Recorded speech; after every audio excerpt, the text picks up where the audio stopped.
السلام علیکم ناظرین، آپ دیکھتے ہیں ہم سوشل ایشوز کے حوالے سے بات کرتے ہیں۔ آج بھی ایک معاشرے کی ایسی بیٹی میرے ساتھ موجود ہے جو کہ اپنے حالات سے پریشان اور ان ظالم معاشرے سے تنگ آئی ہوئی لوگوں سے، تو آئیے ان سے بات کرتے ہیں۔ السلام علیکم۔ وعلیکم السلام۔ اچھا بہن، مجھے بتائیے گا، آپ نے بتایا کہ آپ کے والدین اس دنیا سے گزر چکے، قرض والے ذلیل کرتے ہیں، آپ نکاح چاہتی ہیں، یہ تمام تر معاملہ ہے کیا؟ بتائیے گا۔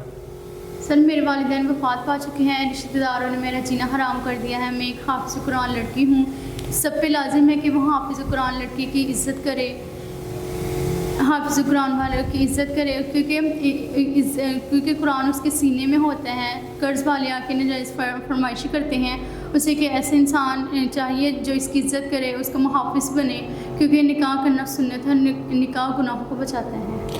ناظرین، بہن نے بتایا کہ نکاح سنت ہے اور گناہوں سے بچاتا ہے۔ قرض والے آ کے ذلیل کرتے ہیں ان کو، اور یہ حافظ قرآن ہے اور کہتی ہیں کہ میرے سینے میں اللہ تعالیٰ کی پاک کتاب قرآن پاک ہے اور میں اسلام کے مطابق زندگی چاہتی ہوں، اور وہ کیا طریقہ ہے؟ نکاح۔ ایسا سنسر پرسن جو نکاح کرے اور عزت دے وہ ہی ان کا حقدار ہے۔ تو امید کرتے ہیں ایسے معاشرے میں جو برائی ہو رہی ہے اس کو ہم روکنے میں انشاءاللہ اپنا کردار ادا کر رہے ہیں کہ ہمیں گناہوں سے بچنا ہے اور نکاح جیسی چیز کو عام کرنا ہے۔ تو اسی کے ساتھ اپنے میزبان نواب احمد کو دیں اجازت۔ خدا حافظ۔